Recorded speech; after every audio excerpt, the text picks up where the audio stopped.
नमस्कार। राणा जनसंवाद में आपका हार्दिक स्वागत है। मैं इस समय उपस्थित हूँ बेगूसराय के गोदरगामा गांव में।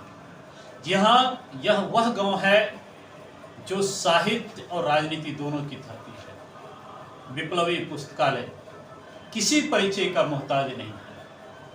आज इस पुस्तकालय के प्रांगण में संविधान निर्माता डॉक्टर भीमराव अम्बेडकर की मूर्ति का अनावरण होने जा रहा है।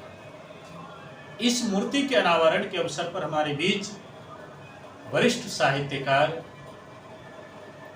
वामपंथ के विचारक दीपक मल्लिक जी हैं। हम इनसे बात करते हैं और इनसे जानते हैं आज यहाँ आए बेगूसराय की धरती पर। सर, बेगूसराय की धरती पर आकर कैसा महसूस कर रहे हैं?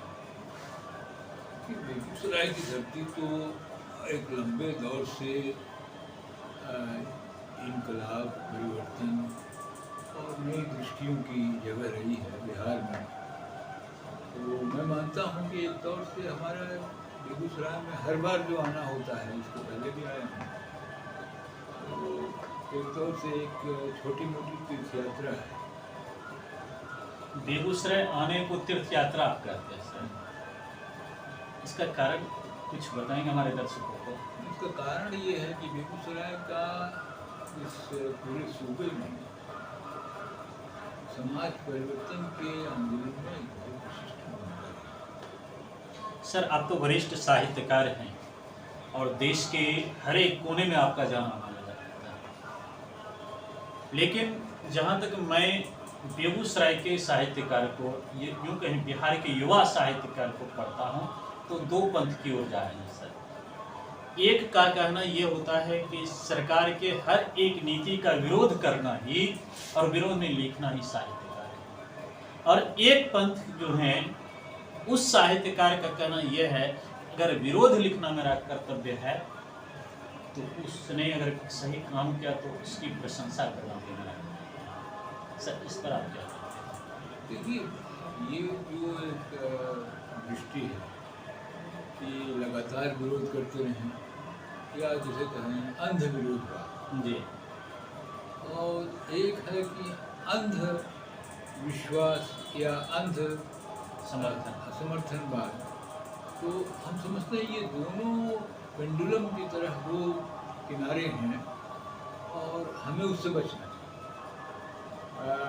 हमारी स्थिति कहीं बीच में आती है कि जो कुछ समाज के लिए बेहतरी और आगे बढ़ने के लिए कहीं अगर कोई रास्ता, कोई चिराग दिखलाई पड़ता हो तो हम उसको लें, और जहाँ समाज को कठिनाइयाँ और परेशानियाँ उत्पन्न हो रही सरकारी नीतियों की वजह से, तो उसका विरोध करें।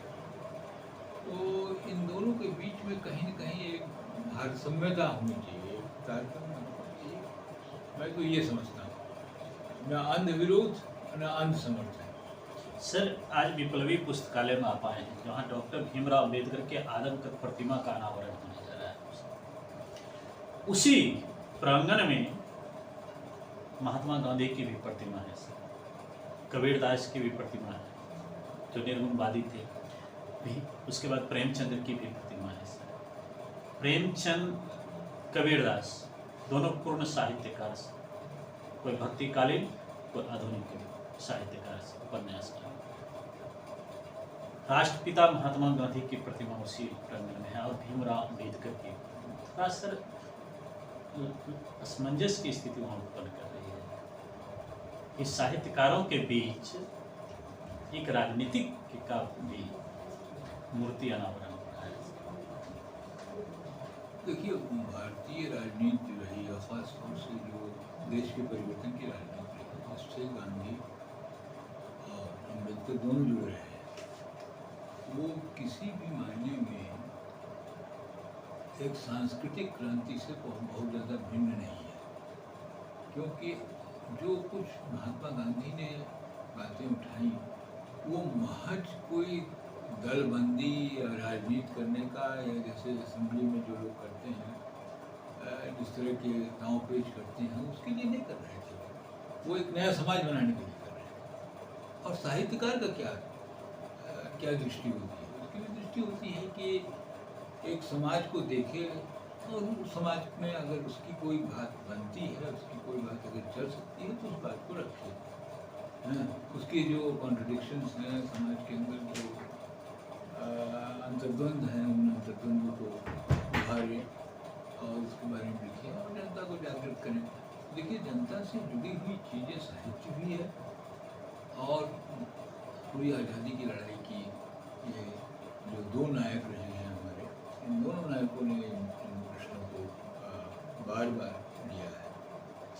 सर, अगला प्रश्न मेरा ये है कि आपने तो उम्र साहित्य में बिता दिया सर, उम्र के चौथे पायदान पर आप हैं सर। वर्तमान दौर में भारत के साहित्य को हम लोगों ने जो आंका है सर, दो स्तर से वहाँ बांटा गया।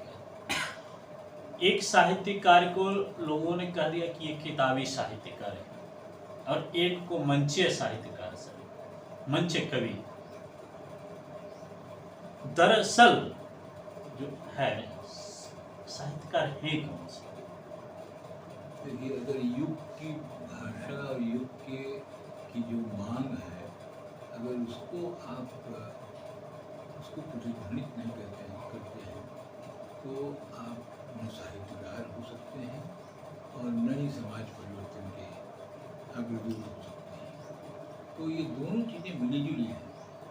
तो मैं मानता हूँ कि एक युग की जो आवश्यकताएं होती हैं, देखिए भारतवर्ष में, खासतौर से हिंदुस्तान में, हम एक देश हैं जो लगातार आगे बढ़ने की दिशा में चलना चाहते हैं और हमें बहुत कुछ करना है। अगर उन प्रश्नों को हम लेके बात नहीं करेंगे तो कोई मतलब नहीं बनता है।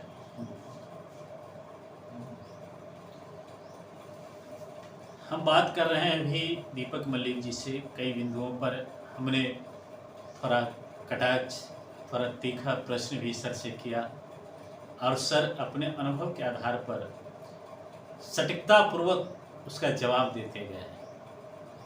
सर, भारत के साहित्य, भविष्य के साहित्य को किस ओर जाते हुए देख रहे हैं? देखिए, ये विप्लवी जो हमारी पुस्तकालय है, वो अगर इस तरह के प्रयासों को छोड़ दिया जाए तो साहित्य में जो है बहुत कुछ घटित नहीं हो रहा है। जिस तरह की आवश्यकता इस पूरे समाज की है, उस तरह की कोई आवाज़ नहीं निकल रही है उससे बहुत। लेकिन ये संस्थाएं हैं और इस तरह के और भी कुछ लोग भी हैं जो कुछ बातों को उठा रहे हैं। तो हम समझते हैं कि एक बहुत मिला जुला सा दृश्य है पूरे देश के अंदर। और चूँकि ये बहुत बड़ा देश है, देखिए महादेश है और इसमें तमाम भाषाएं हैं, तमाम तरह की संस्कृतियां हैं और विकास के अलग अलग स्तर हैं। सबको मिला जुला के अलग अलग बातें स्वाभाविक रूप से होंगी। ऐसी बात नहीं कि एक ही किस्म की बात होती है। सर, अंतिम प्रश्न मेरा ये है, आजकल बच्चे जब मैट्रिक पास करते हैं तो उसके गार्जियन भी कहते हैं कि तुम साइंस लो, तुम कॉमर्स लो, तुम आर्ट भी लो, पॉलिटिकल साइंस लो, हिस्ट्री लो, ज्योग्राफी लो। विरले ही ऐसे अभिभावक मिलते हैं जो अपने बच्चे को हिंदी साहित्य पढ़ने के लिए कहते हैं, संस्कृत साहित्य, उर्दू साहित्य पढ़ने के लिए कहते हैं। परिणाम ये है कि आज सेकेंडरी सेक्टर में जाएं या उच्च सेक्टर में जाएं, हाई सेक्टर में सर, हमारे पास साहित्य के छात्र और साहित्य के अध्येता दोनों सर घट रहे हैं। इसको किस रूप में देख रहे हैं? कहीं साहित्य का पतन तो नहीं हो रहा है? पतन हम नहीं मानते हैं। हम मानते हैं कि हमारी शिक्षा व्यवस्था की कमजोरी है और हमारे यहाँ जो परिवार व्यवस्था है उसकी कमजोरी है। ये उन अभिभावकों की कमजोरी है कि वो केवल एक तात्कालिक लाभ के लिए अपने बच्चों को प्रोत्साहित करते हैं किसी विशेष दिशा में जाने के लिए। जैसे कहेंगे कि भाई आप इंजीनियरिंग कीजिए, आप जाइए, क्योंकि आज के बाज़ार में इसकी डिमांड है, इसकी आवश्यकता है। तो हम समझते हैं कि हमारा जो परिवार तंत्र है तंत्र में और हमारे कुछ कुसंस्कारों में भी खोजना चाहिए कि वो कहीं कहीं कहीं हमारी अपनी कमजोरियां हैं जिसकी वजह से हम प्रेरित करते हैं। नहीं तो अन्यथा हम समझते हैं कि साहित्य की तरफ जाना तो एक आदमी को समृद्ध बनाता है, दृष्टि देता है। साहित्य हमें संस्कार देती है, साहित्य हमें संस्कृति सिखाती है, साहित्य हमें सभ्य बनाती है। सर का इशारा इस ओर है कि क्षणिक लाभ के लिए जो अभिभावक अपने बच्चे को साहित्य से अलग करते हुए उन्हें साइंस की ओर, कॉमर्स की ओर, यूँ कहें साहित्य से विमुख कर रहे हैं, अलग कर रहे हैं, थोड़ा इस ओर आप आए। हमारी संस्कृति, हमारा संस्कार तभी जीवित रहेगा। सर, आप हमारे चैनल में अपना बहुमूल्य समय दिए, इसके लिए आपका बहुत बहुत धन्यवाद। आपको धन्यवाद कि आपने बहुत अच्छे प्रश्न पूछे और बहुत महत्वपूर्ण प्रश्न पूछे जो आज के तारीख में सब लोगों के दिमाग में, सब लोगों को समझ में। धन्यवाद।